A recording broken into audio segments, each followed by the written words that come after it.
Good morning friends. आज हम लोग डिस्कस करेंगे speed control of hydraulic cylinder by bleed off और बाईपास मेथड। ओके, तो समझो कि बाईपास कंट्रोल से हम लोग कैसे स्पीड कंट्रोल कर पाएंगे वो हम लोग आज डिस्कस करेंगे।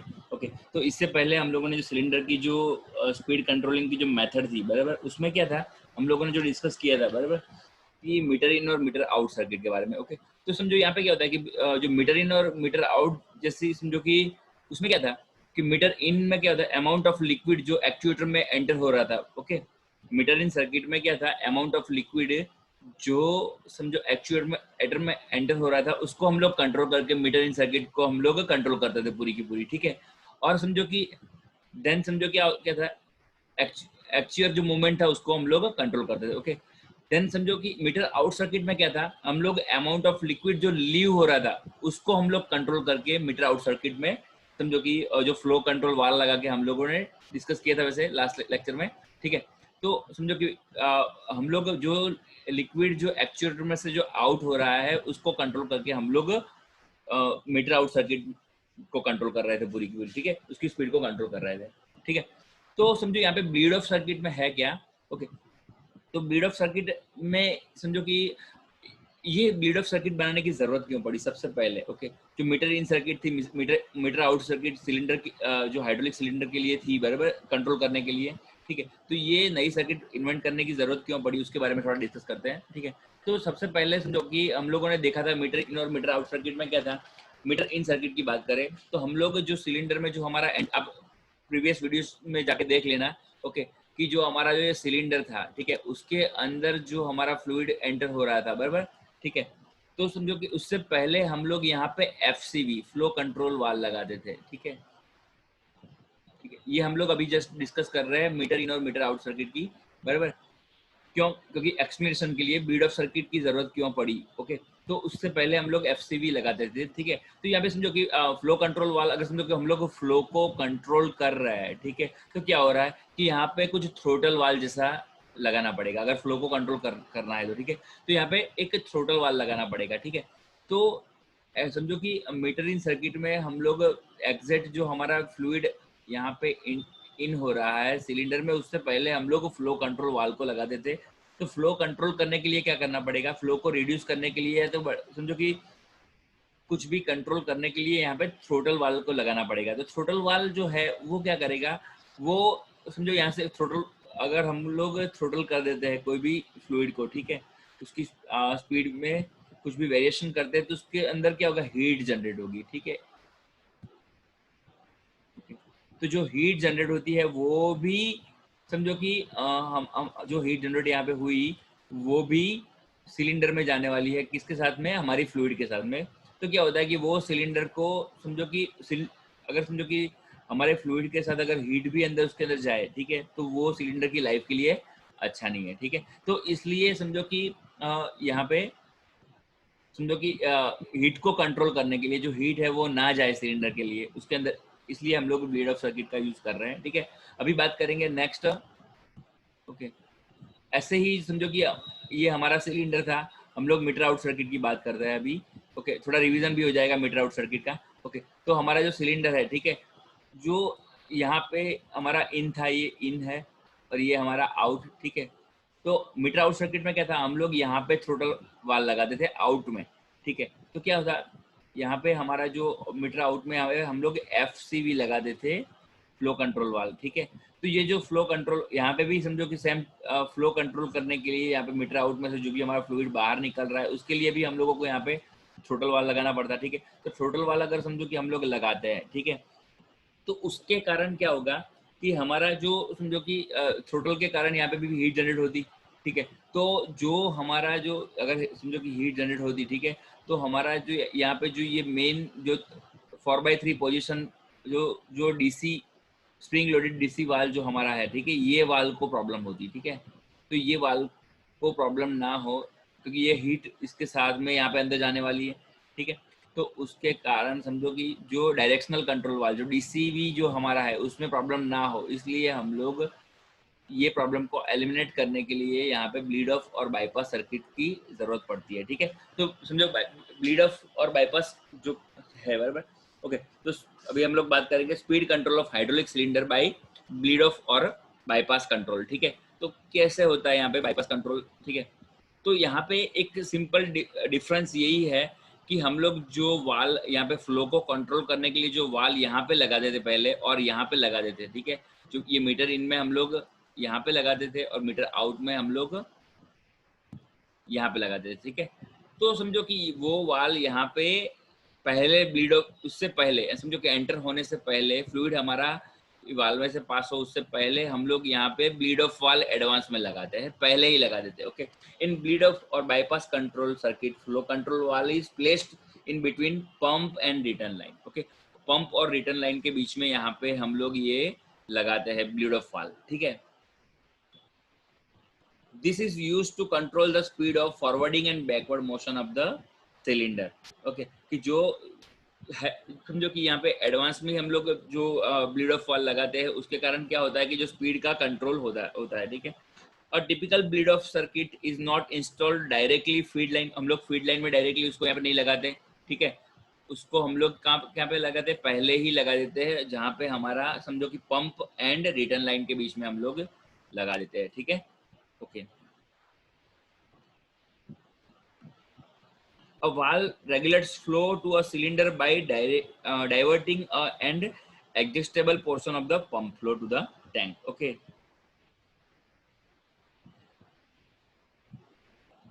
ओके, तो सबसे पहले ब्लीड ऑफ वाल है क्या। तो ब्लीड वाल इज अ वाल for removing liquid from a tank और ट्यूब और for removing gas from a liquid.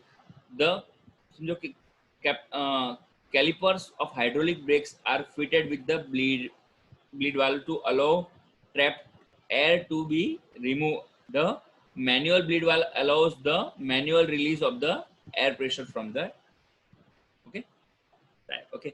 तो क्या होता है कि जो ब्लीड ऑफ वाल है वो एडवांस में ही प्रेशर को रेगुलेट कर लेता है। ठीक है, इसलिए यहाँ पे समझो कि कोई भी हीटेड जो हमारा फ्लूइड है वो सिलेंडर के अंदर या तो फिर हमारा डीसीवी जो है ये डायरेक्शनल कंट्रोल वाल है, ये हमारा 4/3 डायरेक्शनल कंट्रोल वाल है, उसके अंदर समझो कि ना जाए। इसलिए समझो कि जो हीटेड हमारा फ्लूइड उसके अंदर ना जाए और उसको डैमेज ना करे। ठीक है, इसलिए ब्लीड ऑफ और बाईपास कंट्रोल वाल की जरूरत पड़ती है। ओके, ठीक है, तो अभी बात करें समझो कि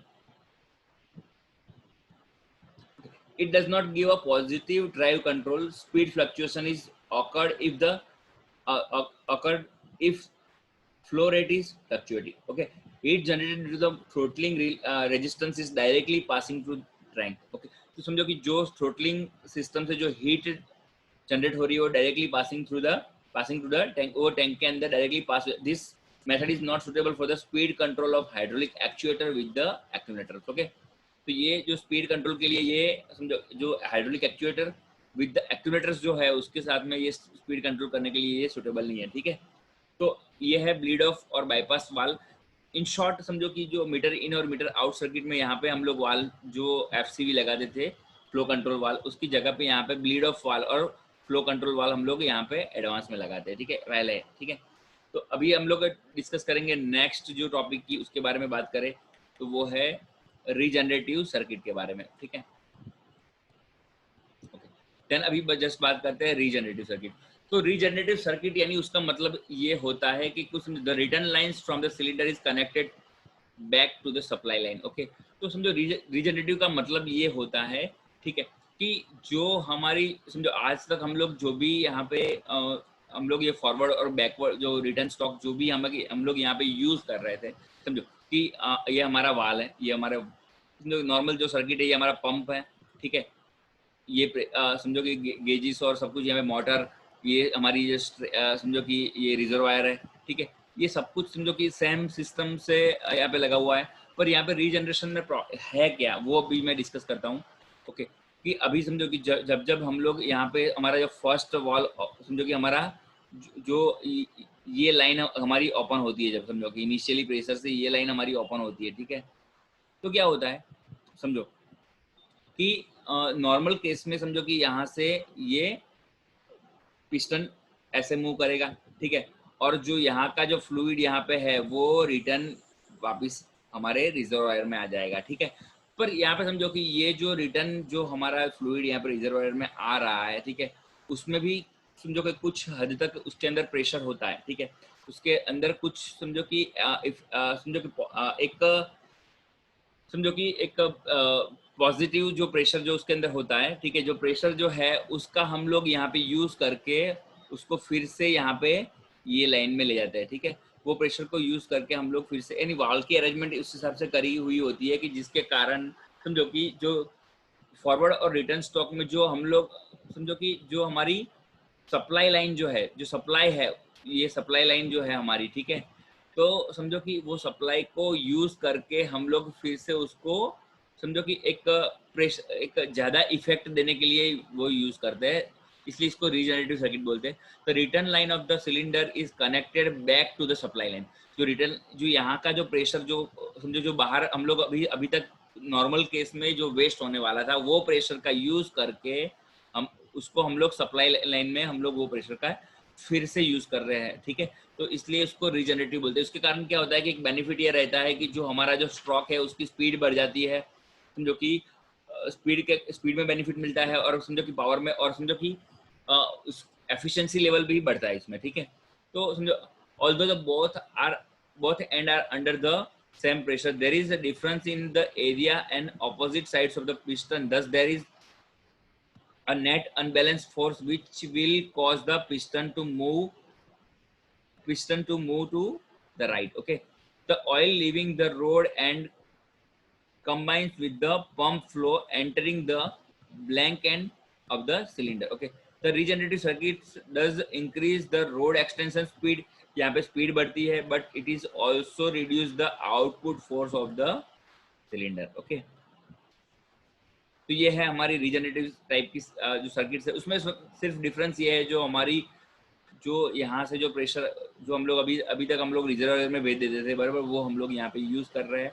वैसे ही यहाँ पे ये स्ट्रोक के दरमियान जो यहाँ से जो प्रेशर है वो यहाँ पे यूज कर रहे हैं, इसमें दोनों साइड पे प्रेशर का यूज कर रहे हैं, ठीक है। ओके, अभी हम लोग थर्ड जो डिस्कस करेंगे वो है हमारा हाइड्रोलिक सिलेंडर सीक्वेंस, ओके।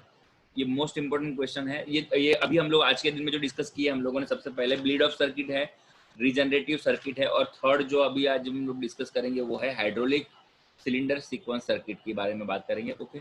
तो वो भी मोस्ट इंपोर्टेंट है, ठीक है। अभी हम लोग बात करेंगे हाइड्रोलिक सीक्वेंसिंग सर्किट के बारे में, ठीक है।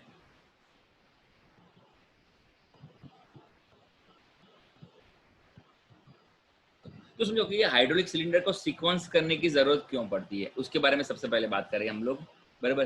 तो सबसे पहले समझो कि जो सीक्वेंस सर्किट है, जब दो ऑपरेशन करने हो हमको, समझो कि फर्स्ट अभी हम हमारे पास यहाँ पे दो ऑपरेशन है, फर्स्ट और सेकंड, ओके, साथ में करने हैं, ठीक है। तो सबसे पहले हम लोग बात करें, अगर हम लोग ड्रिलिंग की बात करें सबसे पहले, ओके, एग्जांपल मैं देता हूँ कि ड्रिलिंग अगर हम लोग कर रहे हैं फर्स्ट, तो ड्रिलिंग में क्या होता है, समझो कि सबसे फर्स्ट जो ऑपरेशन है वो कौन सा होता है कि सबसे पहले हम लोगों को क्लैंपिंग करना पड़ता है। क्लैंपिंग यानी तो क्लैंपिंग का मतलब क्या होता है कि अगर हम लोगों को कोई वर्कपीस है उसको क्लैंप करना पड़ता है, ठीक है। तो सबसे पहले क्लैंपिंग करना पड़ता है, और देन आफ्टर सेकंड जो है उसको बोलते हैं हम लोग समझ लो ड्रिल द इक्विपमेंट, ओके। सबसे पहले clamp the equipment and second जो ऑपरेशन है वो ड्रिल द इक्विपमेंट, ठीक है। तो दो तरीके का ऑपरेशन अगर जरूरत पड़े कहीं पे, बराबर। अगर हम लोगों को बेंडिंग करना हो, ठीक है, तो सबसे पहले बात करें कि सबसे पहले क्या करना पड़ता है, क्लैंप तो करना ही पड़ता है, और सेकंड जो ऑपरेशन है वो है बेंडिंग द इक्विपमेंट, ओके। दो ऑपरेशन की जरूरत अगर कहीं पे पड़े तो हम लोगों को यहाँ पे हाइड्रोलिक सीक्वेंस सर्किट की जरूरत पड़ती है। तो हाइड्रोलिक सीक्वेंस सर्किट जो समझो ये सबसे पहले अभी इसकी बात करें तो ये हमारा पावर पैक यूनिट है पूरा का पूरा, बराबर, कि जहाँ से हमको पावर सप्लाई होने वाली है, okay. Power pack unit with the tank, filter, motor, pump unit, ये सब कुछ हम लोग जानते हैं, अभी अब हम लोगों ने बहुत सारी बार डिस्कस कर लिया वैसे, ओके। देन सेकंड जो है ये हमारा सेम 4/3 डीसीवी वाल हम लोग बोलते हैं उसको, डायरेक्शनल कंट्रोल वाल, सेम हम लोगों ने बहुत सारी बार ये भी डिस्कस कर लिया। और अभी हम लोग जो डिस्कस करेंगे ये है हमारी सीक्वेंसिंग वाल, और सीक्वेंसिंग सर्किट जो है वो हम लोग देखेंगे कैसा है, ठीक है। तो अभी हम लोग बात करें सबसे पहले कि नॉर्मल केस में क्या होता है। अभी समझो कि ये 4/3 यहाँ पे जो हम जो हमारे पास तीन अलग अलग पोजिशंस है, तो सबसे पहली पोजीशन ये है, सेकंड पोजीशन ये है, और थर्ड पोजीशन ये है, ठीक है। सबसे पहली पोजीशन में अगर हमारा जो कि ये हमारा क्लैंपिंग है। अब हम लोग यहाँ से ये सिलेंडर का यूज करके हम लोग क्लैंपिंग करने वाले हैं, और ये हमारा ड्रिलिंग वाला सिलेंडर है। Okay, drilling. ओके, तो इस तरीके की हमारी अगर समझो सर्किट है, ठीक है। तो सबसे समझो कि बात करें हम लोग कि सबसे पहले क्या होगा, यहाँ से समझो कि पावर पैक में से हम लोगों को पावर मिलेगा। ये हमारा समझो प्रेशर, ये प्रेशर गेज, ये मोटर है, ठीक है। ये हमारा समझो कि पंप है, पंप प्रेशर करना शुरू करेगा, ठीक है। ये हमारा जो है वो है हमारा प्रेशर गेज है, ठीक है। तो ये सब कुछ जो यूनिट है, ठीक है। तो अगर समझो सबसे पहली पोजीशन अगर है, ठीक है, यहाँ पे पहली पोजीशन ये है, तो पहली पोजीशन कौन सी वाली है, ये तरीके की पोजीशन है। मैं यहाँ पे फिगर में ड्रॉ करके आपको दिखाता हूँ, ये वाली पोजीशन अगर है, ठीक है। तो क्या होगा कि यहाँ से हमारा फ्लूइड समझो ये सबसे पहले ये जगह पे हमारी पहली पोजीशन अगर हम यहाँ पे आती है, ठीक है। तो क्या होगा, हमारा जो फ्लूइड है वो एरो, ये जो एरो है उसके हिसाब से यहाँ पे आएगा, ठीक है। और फ्लूइड यहाँ से ट्रैवल करके वो सिलेंडर के अंदर फर्स्ट जो हमारा क्लैंपिंग वाला जो सिलेंडर है उसके अंदर अंदर फिल होगा, ठीक है। प्रेशराइज जो फ्लूइड है हमारा वो अंदर फिल होगा, ठीक है। देन आफ्टर क्या होगा कि हमारा जो पिस्टन जो यहाँ पे जो पिस्टन मुझे दिख रहा है यहाँ पे, ओके, जो पिस्टन जो है वो धीरे धीरे धीरे करके उसके एंड तक चला जाएगा, ठीक है। यहाँ पे एंड तक चला जाएगा, ठीक है। और हमारा समझो ये जो रोड है वो समझो ये सपोज क्लैंपिंग डिवाइस है, ठीक है। तो वो हमारे वर्कपीस को क्लैंप कर देगा, ठीक है। तो यानी समझो अभी हम लोग नंबर 1 वाली पोजीशन की बात कर रहे हैं, ये पोजीशन में है, तो ये पोजीशन सीधा का सीधा हमारा जो है वो हमारी यहाँ पे पिस्टन में जाने वाली है, ठीक है। पिस्टन में हमारे जो फ्लूइड है वो पिस्टन को प्रेशर करेगी, धक्का लगाएगी, ठीक है, और धीरे धीरे करके वो एंड तक पहुंच जाएगी, ठीक है। फिर बाद में क्या होता है यहाँ पे समझो कि देन आफ्टर बाद में जब यहाँ पे समझो कि एक पिस्टन एंड पे पहुंच गया, ठीक है। तो वो ऑटोमेटिकली समझो कि जो हमारा फ्लो है, जो फ्लो है वो समझो कि कंट्रोल हो जाता है, ठीक है। और समझो कि यहाँ पे क्या होता है कि जो सीक्वेंस वाल है, ठीक है, वो क्या करेगा, ये जो वाल है हमारा बराबर डायरेक्शनल कंट्रोल वाल, ठीक है, वो ऑटोमेटिकली समझो कि जो डायरेक्शन है वो उसको चेंज कर देगा, और समझो कि सीक्वेंस वाल 1 के थ्रू बराबर हमारा जो प्रेशर जो है वो यहाँ पे दूसरे नंबर की लाइन पे ऑटोमेटिकली ट्रांसफर हो जाएगा, ठीक है।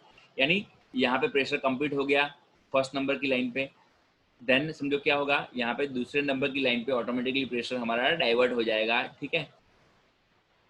ओके, डीसीवी का काम क्या है, प्रेशर को डाइवर्ट करना। जब यहाँ पे एक सर्टेन प्रेशर तक आ जाए तब यहाँ पे प्रेशर ऑटोमेटिकली कट हो जाता है, और वो दूसरी प्रेशर लाइन पे यहाँ पे हमारा प्रेशर ट्रांसफर हो जाएगा, और सीक्वेंस वाल्व 1 जो है वो समझो ओके, सीक्वेंस वाल्व 1 का यूज हो गया, समझो कि यहाँ पे वो सिलेंडर नंबर जो 2 है हमारा ड्रिलिंग वाला सिलेंडर, यानी यहाँ पे समझो कि जब यहाँ पे एंड पे यहाँ पे हमारा सिलेंडर पहुंच गया, यहाँ पे जो पिस्टन है हमारा एंड पे पहुंच जाता है, ठीक है, तब ये हमारा जो डिवाइस है वो क्लैंप हो जाता है, ठीक है। ओके, और दूसरा हमारा ये जो है ड्रिलिंग वाला सिलेंडर, अभी अभी समझो कि सीक्वेंस लाइन 1 के थ्रू यहाँ पे जो समझो कि प्रेशर यहाँ पे डाइवर्ट हो रहा है, ठीक है। देन समझो क्या होगा कि यहाँ पे जो पिस्टन को ये फिर से ये क्या करेगा, पुश करेगा, ठीक है, और एंड तक समझो कि ये पिस्टन नीचे तक जाएगा और ये हमारा यहाँ पे ड्रिल हो जाएगा, ठीक है। यानी ये जो है वो ड्रिलिंग और बेंडिंग जो भी है हमारा वो दूसरा ऑपरेशन जो भी है वो यहाँ पे हो जाएगा। यहाँ पे आई थिंक सब कुछ यहाँ पे क्लियर हो रहा है, ठीक है। अभी समझो कि क्या होता है कि ये हमारी फर्स्ट डायरेक्शन थी, ठीक है। अभी समझो कि ये नंबर 1 ये हमारी आइडियल पोजीशन है, ठीक है, 0 पोजीशन पे था ये नंबर 1, और ये नंबर 2 वाली पोजीशन। अगर समझो कि नंबर 2 वाली पोजीशन यहाँ पे कंप्लीटली ड्रिल होने के बाद, यहाँ पे जो पिस्टन है वो कंप्लीटली नीचे यहाँ पे डेड एंड पे आने के बाद ओके क्या होता है, फिर से यहाँ पे डायरेक्शन क्या होता है, जो 4/3 डीसी वाल जो है वो डायरेक्शन यहाँ पे डायरेक्शन चेंज कर देती है। तो क्या होता है, ये वाल यहाँ पे आ जाता है, ठीक है। तो यहाँ पे ये पोजीशन क्रिएट होती है, ठीक है। यहाँ पे जो सीक्वेंस नंबर 2 वाली पोजीशन, ठीक है। तो क्या होगा, यहाँ से हमारा जो सीक्वेंस ऐसे एरो के थ्रू, मैं क्लियर कर देता हूँ आपको फिर से। ये वाली पोजीशन सेंटर में आ जाएगी ऑटोमेटिकली, ठीक है। ठीक है, तो यहाँ से जो प्रेशर है वो यहाँ पे डाइवर्ट होना शुरू कर देगा, ठीक है।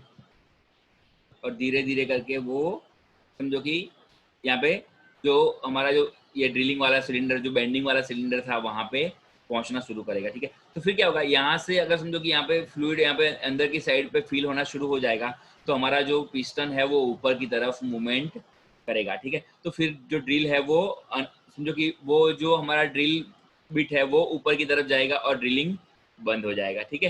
यानी समझो कि यहाँ पे जो समझो कि पोजिशन कैसे होता है, सबसे पहले क्लैंपिंग होता है, क्लैंपिंग, देन क्या होता है, ड्रिलिंग होता है, ठीक है।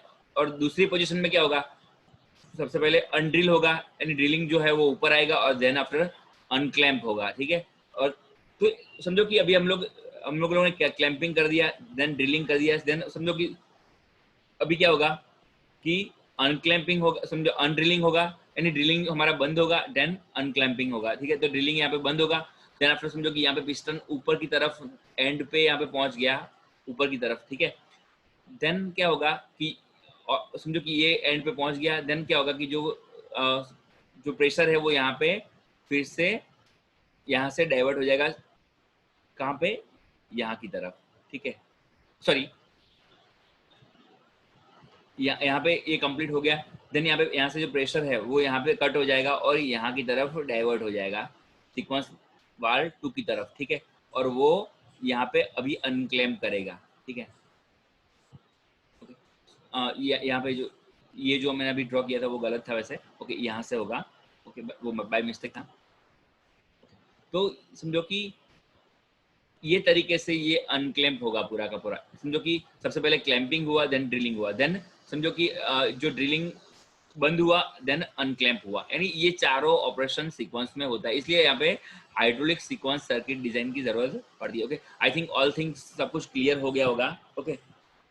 तो अभी समझो कि एक छोटा सा टॉपिक ये हाइड्रोलिक में बाकी रह जाता है, ठीक है, तो वो मैं डिस्कस कर लेता हूँ।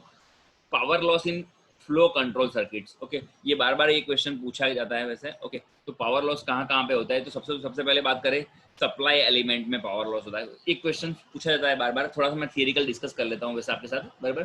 तो हाइड्रोलिक सर्किट्स में कहाँ कहाँ पे power losses in flow control circuit, sorry, okay. तो सबसे पहले सप्लाई एलिमेंट में क्या होता है, समझो कि फ्रिक्शन, कैविटेशंस, ओके। पंप में क्या होता है, फ्रिक्शन होता है, कैविटेशन होता है, फिल्टर्स जो क्लीनिंग के कारण, समझो कि यहाँ पे ये सब चीजों के में पावर क्लीनिंग में प्रॉब्लम होता है, इसलिए उसके कारण समझो कि देन लीकेजिंग में होता है, ठीक है। तो ये तरीके से पावर लॉस होता है। दूसरा जो है वो कंट्रोलिंग एलिमेंट में पावर लॉस होता है। तो कंट्रोलिंग एलिमेंट में कहाँ पे होता है, ओके। तो कंट्रोलिंग एलिमेंट कहाँ पे, डायरेक्ट जो कि कंट्रोलिंग एलिमेंट हमारा है जो ये डीसीवी डायरेक्शनल कंट्रोल वाल है, ओके। देन समझो कि यहाँ पे जो सीक्वेंसिंग कंट्रोल वाल्स है, ओके, उसकी सील लीकेज हो जाती है, ठीक है। उसके कारण क्या होता है, प्रेशर रिड्यूस हो जाता है, ओके। तो उसके कारण समझो कि कंट्रोलिंग में पावर लॉस होता है, ओके। देन समझो कि फ्लो रेगुलेटर्स की बात करें और प्रेशर रेगुलेटर, ओके। तो समझो कि यहाँ पे प्रेशर रिलीफ वाल है, ठीक है, जो ये जो हमारा प्रेशर रिलीफ वाल है, देन समझो कि नॉन रिटर्न वाल है, ओके। तो यहाँ पे समझो कि जो एनआरवी और प्रेशर रिलीफ वाल है उसके this resistance affect in friction and the heat which one is main reason for the power loss. अभी जस्ट मैंने डिस्कस किया कि हीट प्रोड्यूस होती है, ठीक है, तो उसके कारण पावर लॉस होता है, ओके। देन अभी बात करें एक्चुएटर्स, तो एक्चुएटर्स की बात करें तो actuators are the end effort of the loaded with the external load, okay. This result in friction and heat generation by the which power losses are occurs. Selection of the appropriate actuators is the most important task, okay. तो समझो कि actuators में भी power loss होता है friction के कारण, ठीक है। तो ये सब जगह पे हमारे पावर लॉस होता है, ओके। तो नेक्स्ट लेक्चर में हम लोग डिस्कस करेंगे न्यूमेटिक सर्किट्स के बारे में, ओके। तो बेसिक न्यूमेटिक सर्किट कैसी होती है, ओके, डेवलपमेंट उसका, ठीक है। उसमें हम लोग पूरा का पूरा समझो कि जो एक्चुएटर सर्किट जो है हमारी, okay, single and double acting actuator circuit और सब कुछ हम लोग नेक्स्ट लेक्चर में डिस्कस करेंगे, ओके। Thank you friends.